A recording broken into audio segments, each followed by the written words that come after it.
And I've got Jamal Moncur. I always call him Dr. Jamal Moncur.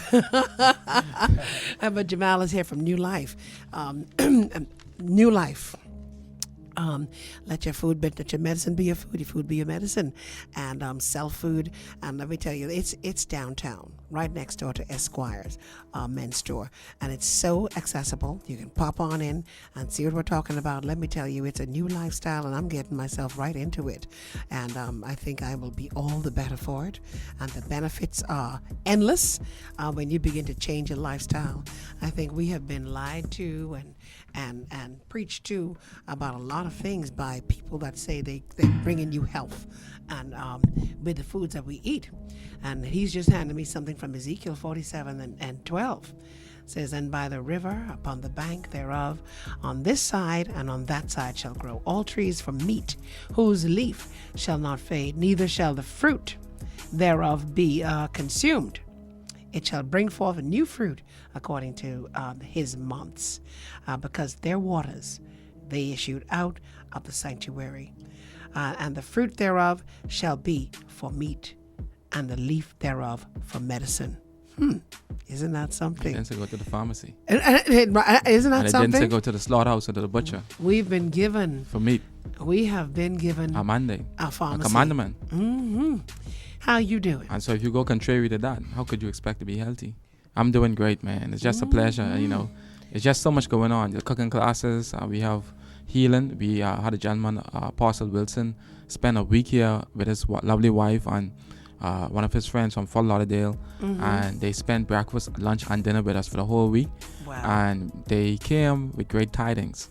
They came because of one of his members in Turk and Caicos was suffering from lupus, infertility, and uterine fibroid, multiple uterine fibroids. Wow. And she have diagnostic sheets, medical records to substantiate and to prove that she no longer have lupus, she no longer have fibroids, and she's pregnant. So, to God be the glory, man. He said, right. he said in Psalms 103. You remember what he said in Psalms 103? Say it again.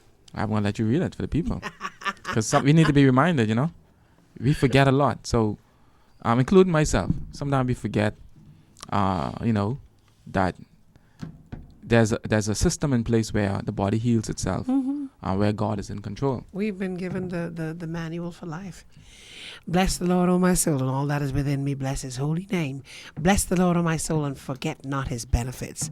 Who forgiveth all thine iniquities, and who healeth all thy diseases. All thy disease or some? And he didn't say some, like you said. He didn't say some. All. Or with the exception. We take a lot of things for granted when we read them. Who redeemeth thy life from destruction? Who crowneth thee with loving kindness and tender mercies?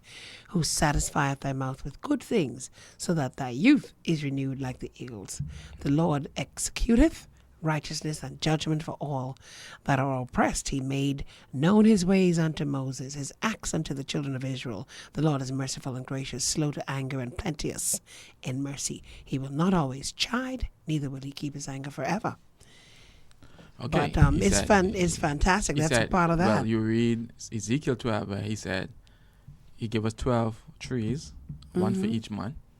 And it's simple to decipher that, because there are different seasons. And each fruit, you shouldn't be eating fruit out of season, or foods or vegetation out of season, because the fruit that is in the right season have whole food that is going to provide your body with the sustenance needed for the particular pathogens and microbes and change and adjustments, the air in the body and all around us in our environment. So we definitely need to consume these food that have all the components necessary to make our body to function at optimum. Now, with that said, and that speaks also to when you say if it's out of season, you see it sitting up in the food store. That's what I'm saying. You know how that's been grown. With the advent of the refrigerator now, you can eat mangoes on Christmas morning. Isn't that something? Christmas mango is a tropical fruit, and it should be only eaten in season. When people come and say, Mr. Moncur, could too much avocado be bad for me? Could too much mangoes be bad for me? How is this so when your mango tree ripe one time? It don't say, okay, let me stop ripening. No, it ripe right away. You eat what you could eat, and what you gonna eat? Rotten, or goes into the ground to nourish your soil for the next year. So God provides you with this to flush you out these fruits for this particular time. And when that season is past, another season grow up. You look at your mango, your canap, your sea grapes, your juju, they will be on your tree green for a whole year. And you could say, man, I'm hungry. I want this. So you gotta wait, buddy. You gotta wait. That's right. But guess what? When nature or God decides for that to ripe, and that ripe, and you eat that, you don't have to question that. You don't have to question that sea grapes when that ripe. That green all year round, because that's gathering. I don't know if you watch Dragon Balls with Goku. You see Goku that's charging and getting a Super Saiyan, getting all that energy. Yes, that's what the sea grapes and the mangoes and canap and the Sapa Deli do. They green for a whole year. They green, but not ripe. Refuse to ripe. When it's ripe, it become ripe. You get me? When it's ripe, it becomes ripe. And when you consume that food, you don't have to question this food and say, I wonder. You don't have to question this food, or you don't even have to enhance it by trying to accentuate what it have to offer you by saying, let me cook it. It's raw. If this food take a whole year, Shelly, a whole year to prepare itself, who am I and who are you to say it's raw? It need to be cooked. That's right. God has already cooked it and prepared it for a whole year. So there's a lot to think about, things that make you go, We need to behave ourselves. And all the stuff that we take for granted, and then too all the things that we try to alter to suit our lifestyle. But like I can say, I'm learning a lot, and it's a serious journey. And people look at things, and at face value, they begin to make their judgment and decisions on things without really exploring or thinking about some of these things, even that you've just voiced. I'm looking at you, Shelly, and your skin. It's just have this glow on it, man. No, seriously, you just have this glow, this energy, this life emitting from your body. And I think, I've been seeing you daily. Yeah. You've been consistent. I mean, I know it probably was a challenge financially or whatever, but you made it. You had a discussion yesterday, and you were saying how the CMOS kill your appetite, and you end up saving on grocery bills because you don't eat as much. Because people come and they say, oh man, those products are costly or whatever. But then, you pay more when you go into the hospital, and that's another thing. Yes. Another factor of if something's wrong with you, you don't wait until the ailment and continue to consume things full of these preservatives, additives. What's the greatest gift? Things. Life. What's life, right? And you will do anything to preserve that. Thank you. To protect your life, right? But only when that crisis happens do people jump to it. You would spend whatever you have to spend. Thank you. To save your life. To preserve your life. But you can do it as you go. And also when we discussed yesterday, like you talked about, we had a discussion, and people exclaiming about the cost of the products and the cost of this and that. You'd rather do maintenance now, I think. Yeah. And also I'm finding too that it evens out and it levels off, because I was in the store and too, I was doing the healing tonic, the bilberry, raspberry and all that stuff. And then Keishla was mentioned. She says, don't want you to become dependent on the products. Yes. You got to change your lifestyle. Exactly. Change the lifestyle, your diet, and the way that you get nutrition. Exactly. Yes. And because it's that's brought you here to this point in the first place. The foods and what we consume. Yes. That's what's caused this imbalance. That's what's caused the malfunctioning of our body system, the cellular system, what we consume, what we've been putting in our body all along. And so if you change that, then all you have to do is maintain. You could use the tonic every now and then. You use the bilberry. You maintain when something. Yeah. If something else happens, food is medicine. So it evens out and it levels off, and you won't be having to purchase. Your grocery bill will change, but you have to make that step. The food is a medicine. It's almost like when you transfer from electricity to solar. And the panels are expensive and all that. $2,000, you make an investment. Yes. But you saving, thank you. Later on, you're going to be saving big time. Yeah, and you don't be dependent on you dependencies on the sun. So getting into anything and getting reels rolling will cost you as you go initially. Yeah, and that's what this is. But then the plight where we are now is our own doing. Yeah. We are self-inflicting these diseases upon ourselves. So if you have an issue where you weigh 300-400 pounds, you can't blame nobody but yourself. How'd you get there? So it's not going to be easy for this to stem the progression and then to backtrack back into a life where you can achieve optimum health. That's going to take time, discipline, patience, faithfulness, and endurance. That's right. You need and that. with even the teas, the organic or the natural teas, Yes. and the things that, I've gotten some from you called the cat claw tea. Yes. And so I'm getting used. I just put it in there and Yes. let it steep, and that's good for, all of these things are grown out of the ground. Yes. These are not processed and No. and with these preservatives, additives, and But all these it's catching on though, toxic, Shelly. Trust me. pesticides Yesterday, and things, Yesterday I sat in a restaurant. I saw you came and get your food, or you sent for your food, and I saw all walks of life, demographics, diaspora. People come to the restaurant, and I'm really encouraged. And we're gonna be doing some wonderful things. It's a journey. Yes, in that area to bring life back in that area, downtown area. But people are catching on, and I'm really, really glad that in this day and time, people are taking preventative methods. And more often than not, people say, "Man, I see my mom or my dad suffer." Yep. Taking medication all my life, so I want to all their life, so I want to prevent this. A lot of us can't enjoy our life. We can't enjoy our spouse. We can't enjoy ourselves because we're sick. You can imagine being a civil servant or being somebody that work and contribute to this country, a school teacher, whatever, and you have saved your money for retirement to enjoy your grandkids, and after you retire, all of your life saving have to go on medication. Every single penny. Isn't that something? Every single penny. That's if you was a billionaire, you will spend every single dollar to restore your health, to remove that pain. I know some people who've had pain for years in bed, can't move, can't sleep, and they would spend every dime they have these bills ain't playing to take that pain away. So it's not about wealth, it's about health, because health brings wealth. I could tell you one thing. My father went to Miami, and they did an exploratory procedure with him, and he had to swallow this Exploratory? He was exploring. Swallow this camera. Yeah. And he spent one night That's in the expedition. hospital, and the bill was $15,000. Wow. Okay? For that one night. And that's not for results, that's only experiment. This To explore. Hello. That's to explore. So, you know what kind of bills that people Yes. are stuck with, and so that could wipe out a quarter of somebody's savings. Well, I know a gentleman spent $25,000 for one night in the hospital. Thank you. For to see a specialist, not for treatment, not for determine, and that was just probably consultation. He died last month. There you go.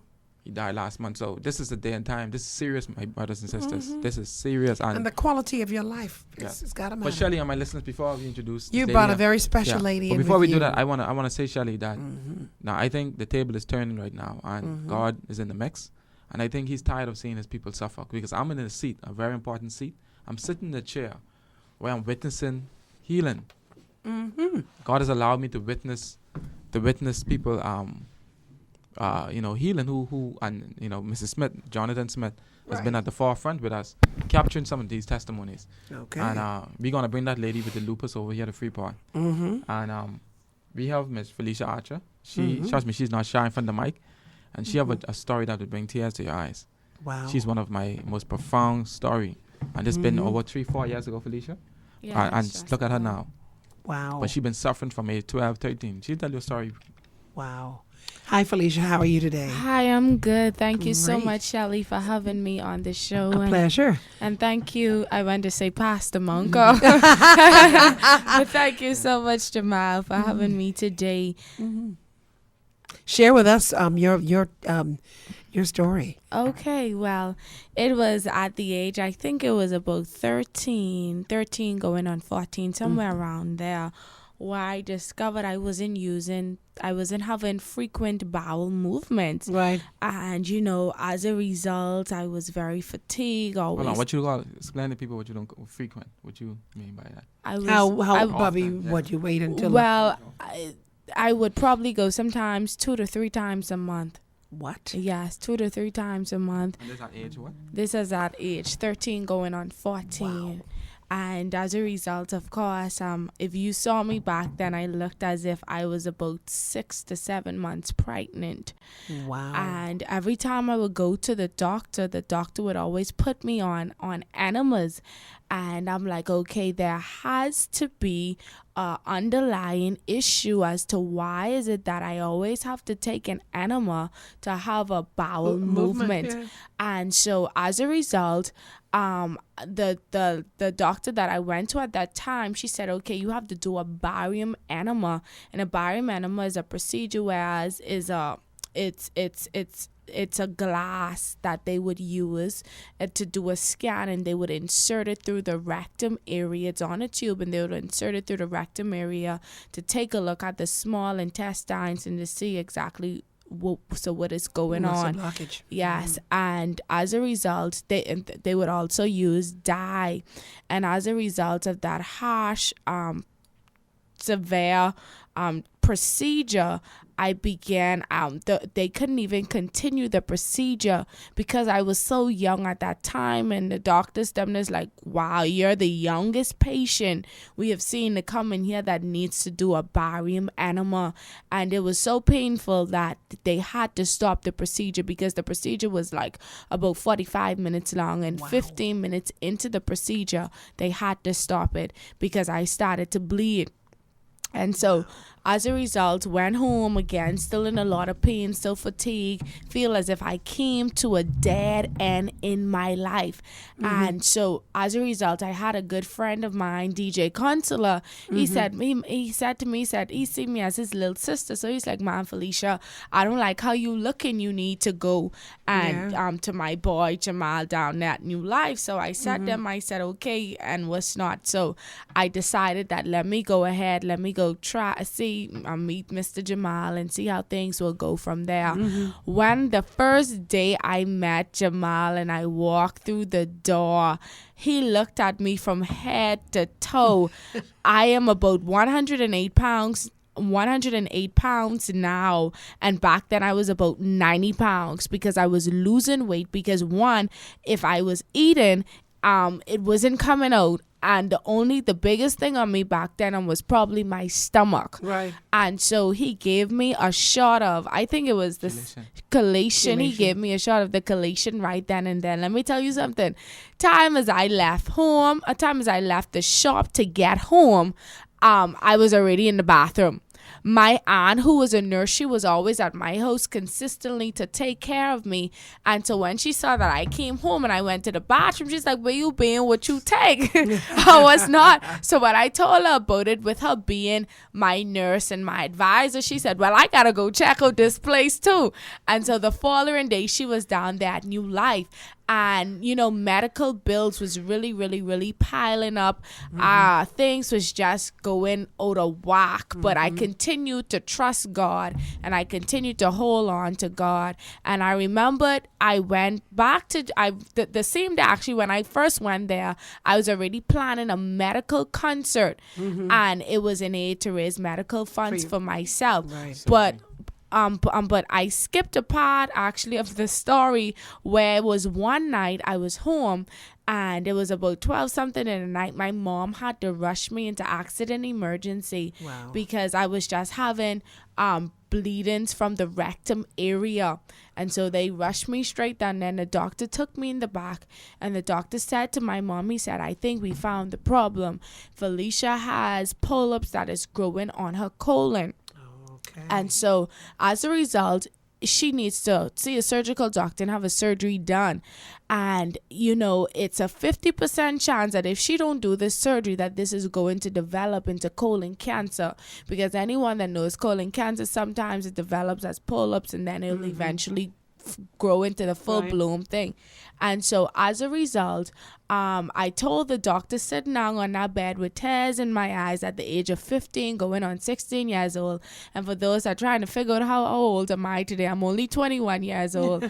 And I sat down on that bed and the tears began to flow down my eyes. And the Lord said to me, he said, whose report will you believe? Yeah, that's right. And I said, God, I'm believing your report. But here's the thing. Sometimes as Christians and as believers, sometimes we don't apply the practical side of things. We have the spiritual side down packed. They throw oil on us, tell us spin round 3 times. We have that down packed. But when it comes down to actually application, changing our diet and changing our lifestyle, that is where we would go wrong. One of the reasons why I told the doctor, Doc, I ain't doing no surgery, was because the year before that, I had to do a surgery because I had to have a lump or a tumor removed from my breast. But to God be the glory, it what was age? benign. At what I was 15 at that time. Wow. Yes, I had to have that removed.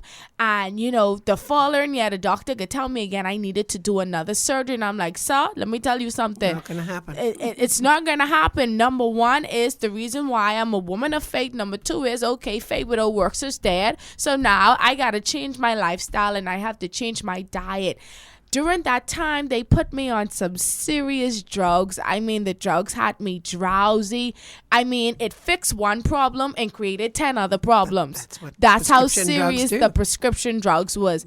And so I was on the CMOS and on the chelating and on the iron as well. And as a result, I continued to wean myself off the prescription meds until eventually I was off of the meds and I had the concert. It was very successful. And let me tell you something.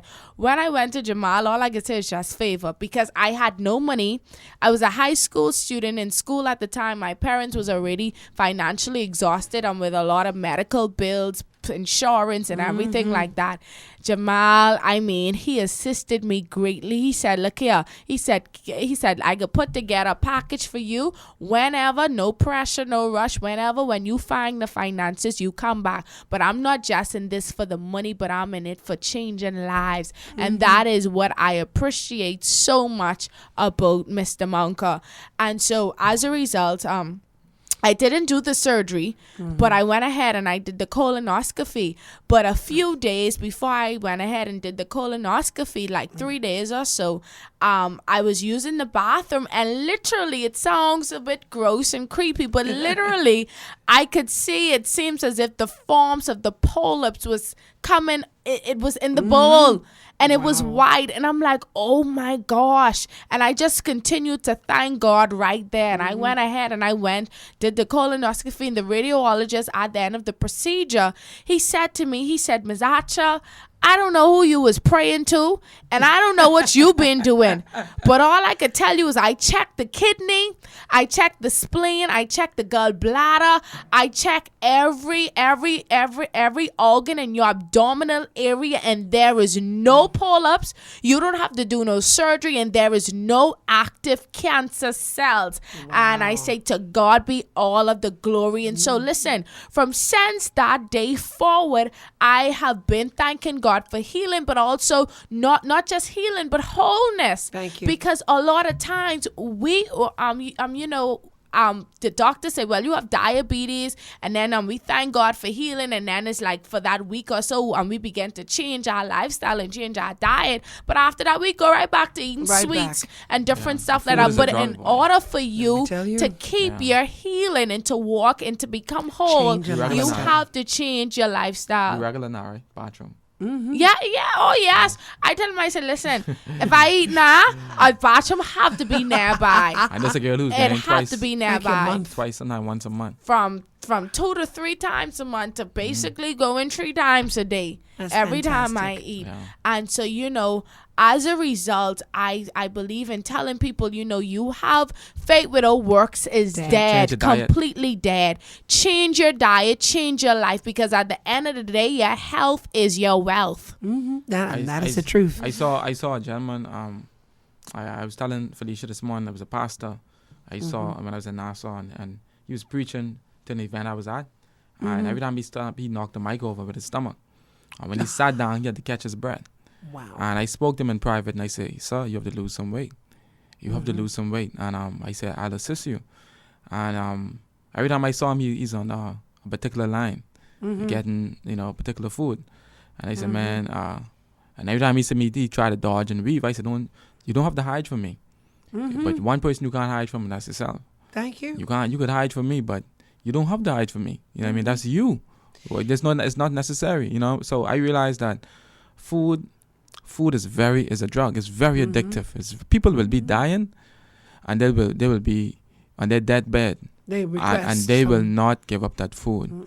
It's very, very difficult. And guess what?